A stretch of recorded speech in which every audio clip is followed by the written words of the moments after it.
Honestly बताएं तो अभी महागठबंधन के सरकार में जितने भी नेता हैं वो आपस में ही ठीक नहीं कर पा रहे हैं कि आगे हमें इस मंत्री के साथ जाना है कि इनको, बिकॉज वो लोग जैसे ही प्लानिंग के ऊपर अगर मान लीजिए उनके अंदर में ऐसा कोई डील भी हुआ होगा तो धीरे धीरे अचानक से देखा जा रहा है कि एक एक करके जो मंत्री है वो बिछड़ते जा रहे हैं, स्पेशली जेडीयू के। तो ये लोग आपस में लड़ भिड़ के समय की बर्बादी के साथ साथ पूरे बिहार राज्य की जो लोग हैं उनको भी एक अंधेरे में रख रहे हैं, जहाँ पे आरजेडी वाले या फिर आरजेडी के नेता उन पे भारी पड़ रहा है। तो ये बहुत ही चिंतित विषय हमारे ऑनरेबल सीएम साहब की अपनी पॉलिटिकल फ्यूचर के लिए कि 14 करोड़ आपके जो बिहार वासी है वो तो अभी बैठ के सब लोग तमाशे ही देख रहे हैं, क्योंकि आप लोगों ने लॉ एंड ऑर्डर से लेके एडुकेशन हेल्थ सबको अपने तमाशा ही बना के रखा है।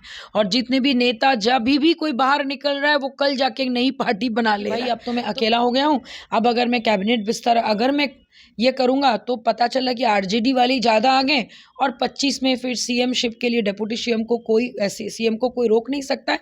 लेकिन ऑन द कॉन्ट्रेरी ये भी है कि अभी तक का रिकॉर्ड में डेप्यूटी सीएम कभी सीएम भी नहीं बना है, चाहे वो कांग्रेस हो, चाहे वो जेडीयू हो, चाहे वो आरजेडी हो। ये लोग जो गुट बनाने की कोशिश कर रहे हैं, लेकिन एक चीज़ हमेशा याद रखिएगा कि एक मयान में दो तलवारें कभी नहीं रह सकता। और कहीं ना कहीं बिहार एक चीज़ में बहुत बदनाम है और वो है ego problem. People have a huge ego problem. मैंने ऐसे बहुत लोगों को देखा है कि ईगो में लोग बहुत सारे चीज़ नहीं करते हैं just because they are hurt by ego. नमस्कार, आप देख रहे हैं चौकस भारत। मैं आपका दोस्त ब्रजेंद्र। राज्य में सत्ता की जो गलियारे हैं, उन गलियारों में कई तरह की बातें जो हैं वो सामने आ रही है। अगर बात करें तो एक दल से कुछ बातें और आ रही हैं तो दूसरे दल से कुछ बातें और निकल के सामने आ रही हैं। कुछ दिन पहले ही यानी खरमास की जो बात चल रही थी, जिसको मकर संक्रांति कहा जाता है, मकर संक्रांति के पहले ही ये कयास लगाया जा रहा था कि मकर संक्रांति के बाद यहाँ राजनैतिक माहौल जो है वो बिल्कुल बदल जाएगा। यानी यूं कहें कि कैबिनेट में बदलाव होगा, मंत्री पद भी जो है वो उस पर कोई और चेहरा आकर विस्तार कर सकता है, बैठ सकता है। खैर, अभी तक ये बातें सामने नहीं आई है कि इसका विस्तार होगा या नहीं होगा, लेकिन अगर ये देखा जाए तो महागठबंधन के अंदर ही इन बातों को लेकर के काफ़ी ऊहापोह की स्थिति है। चलिए, इस बनिस्बत हम बात करने पहुंचे हैं। देवयानी मित्रा हैं हमारे साथ। ये लोजपा रामविलास के तरफ से प्रवक्ता हैं और काफ़ी मजबूती से ये अपनी बातों को रखने में हमेशा दमखम दिखाती हैं। बहुत स्वागत आपका चौकस भारत में। क्या लग रहा है, राजनीतिक माहौल जो है अपने राज्य का वो किस करवट अब बैठने वाला है? क्योंकि कैबिनेट विस्तार हो नहीं रहा है। तेजस्वी जी गुहार लगा रहे हैं, मुख्यमंत्री जी इस पर कोई टिप्पणी नहीं कर रहे हैं, कुछ सोच नहीं रहे हैं इस बारे में। अंदर ही अंदर ये कहा जा रहा है कि कहीं ना कहीं कुछ गड़बड़ दिख रहा है। ऑनेस्टली बताएं तो अभी महागठबंधन के सरकार में जितने भी नेता हैं वो आपस में ही ठीक नहीं कर पा रहे हैं कि आगे हमें इस मंत्री के साथ जाना है कि इनको, बिकॉज वो लोग जैसे ही प्लानिंग के ऊपर अगर मान लीजिए उनके अंदर में ऐसा कोई डील भी हुआ होगा तो धीरे धीरे अचानक से देखा जा रहा है कि एक एक करके जो मंत्री है वो बिछड़ते जा रहे हैं, स्पेशली जेडीयू के। तो आपस में इनकी बन नहीं रही है। और जब कैबिनेट विस्तार की बात होती है तो दोनों पक्ष में जितने नेता है किनको कौन सा पोस्ट दिया जाएगा इस पे भी हो सकता है कि अंदर में अटकलें लगाए जा रहे हो कि अच्छा ठीक है आरजेडी को ज़्यादा मिलेगा या जेडीयू को कम मिलेगा। तो ये लोग आपस में लड़ भिड़ के समय की बर्बादी के साथ साथ पूरे बिहार राज्य की जो लोग हैं उनको भी एक अंधेरे में रख रहे हैं। और साथ में हमारे ऑनरेबल सीएम साहब जो है वो अभी यात्रा में ही हैं। तो कहीं ना कहीं बहुत ही स्मार्टली मुझे लगता है कि ऑनरेबल सीएम साहब कैबिनेट विस्तार को किनारे कर रहे हैं। और किनारे करने का रीज़न बहुत सिंपल है, क्योंकि उनके गुट के जितने भी नेता है वो एक एक करके उनसे बिछड़ते जा रहे हैं। तो वो अकेले ही पड़ गए हैं। और जहाँ पे आरजेडी वाले या फिर आरजेडी के नेता उन पे भारी पड़ रहा है, तो ये बहुत ही चिंतित विषय हमारे ऑनरेबल सीएम साहब की अपनी पॉलिटिकल फ्यूचर के लिए। ये एक रीज़न हो सकता है कि कैबिनेट विस्तार को लेट किया जा रहा है या फिर ये लोग आपस में जितने भी रूठे हुए नेता हैं उनको मनाने की कोशिश कर रहे हैं।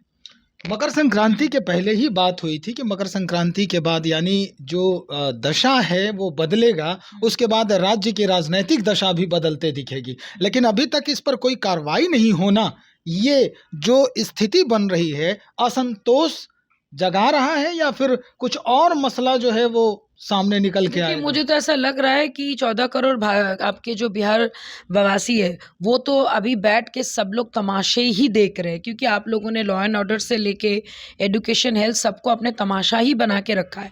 और जितने भी नेता जब भी कोई बाहर निकल रहा है, वो कल जाके एक नई पार्टी बना ले रहा है।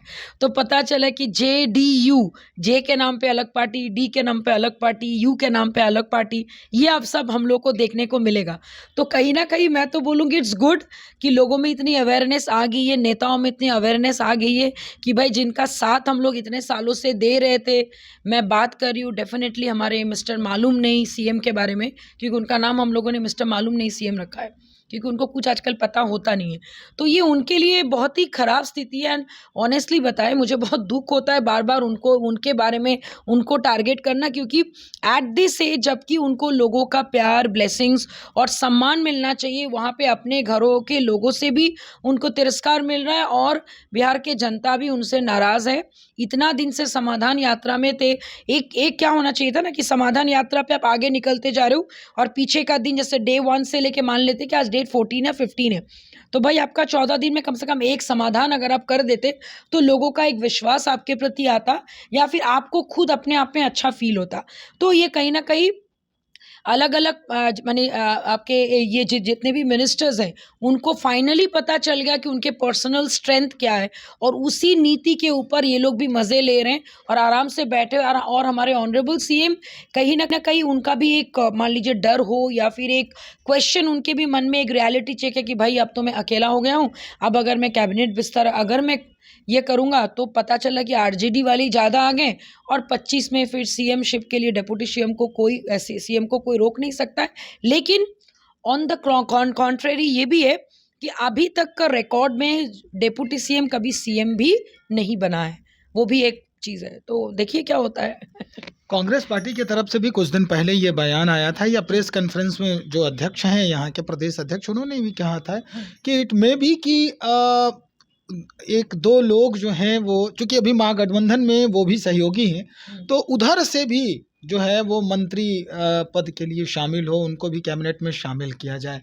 लेकिन अभी तक तो कुछ दिख नहीं रहा। ऑनेस्टली मैं बताऊं, चाहे वो कांग्रेस हो, चाहे वो जेडीयू हो, चाहे वो आरजेडी हो, ये लोग जो गुट बनाने की कोशिश कर रहे हैं, लेकिन एक चीज़ हमेशा याद रखिएगा कि एक म्यान में दो तलवारें कभी नहीं रह सकता। और कहीं ना कहीं बिहार एक चीज़ में बहुत बदनाम है, और वो है ego problem. People have a huge ego problem. मैंने ऐसे ऐसे बहुत लोगों को देखा है कि ईगो में लोग बहुत सारी चीज़ नहीं करते हैं just because they are hurt by ego.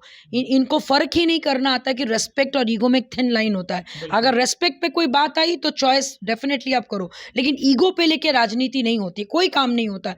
तो मुझे लगता है कि सारे के अंदर में भी ईगो प्रॉब्लम चल रहा है और उनका कोई ईगो मसाज कर नहीं रहा है।